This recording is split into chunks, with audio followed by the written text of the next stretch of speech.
আসসালামু আলাইকুম ভাই।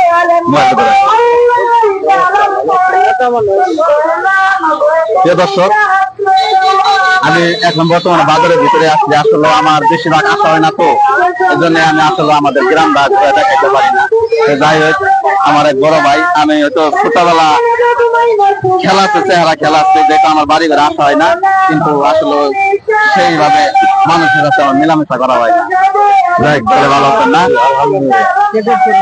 কেকেশ্বর ইউনিয়ন মানে আমাদের শেরপুর জেলা 3 আসনের আমরা 2 নম্বর ওয়ার্ডে আছি, লঙ্গরপাড়া বাজার, 8 নং খড়িয়া কাজীচর, কেকেশ্বর ইউনিয়নের শ্রমিক দলের সভাপতি। প্রিয় দর্শক, আমরা বাংলাদেশটা চাই যে সবাই সুন্দরভাবে বসবাস করতে বা মানুষের সাথে মিলেমিশে। এতে যদি আপনি কিছু বলেন। বলার মতো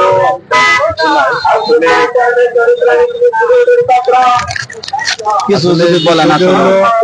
আমাদের দেশ নায়ক জনাব তারেক রহমান, উনি 31 দফা ঘোষণা করছেন আমাদের দেশের জনসাধারণের জন্য, আমাদের দেশের খেটে খাওয়া মানুষের জন্য। ওনার 31 দফা বাস্তবায়নের লক্ষ্যে আমরা কাজ করতেছি। ইনশাল্লাহ দেশের সকল প্রান্তের মানুষজন কাজ করব। আমাদের বিএনপি আগামী দিনে সরকার গঠন করবে, দেশের মানুষের আশা প্রত্যাশা পূরণ হবে, এটাই আমাদের কাম্য। আর বিশেষ করে আমাদের শেরপুর শেরপুর 3 জনাব মাহমুদুল হক রুবেল ভাই বিপুল ভোটে জয়যুক্ত হবেন।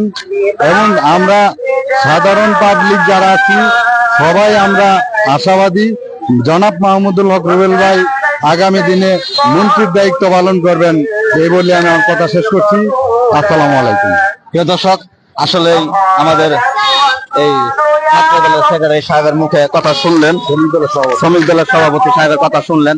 আসলে আমরা দেশের বিভিন্ন জায়গায় যখন আমরা গণমাধ্যমে কাজ করি এবং দেখানোর চেষ্টা করি আপনাদের মাঝে, যে আসলে আমরা চাই যে সবাই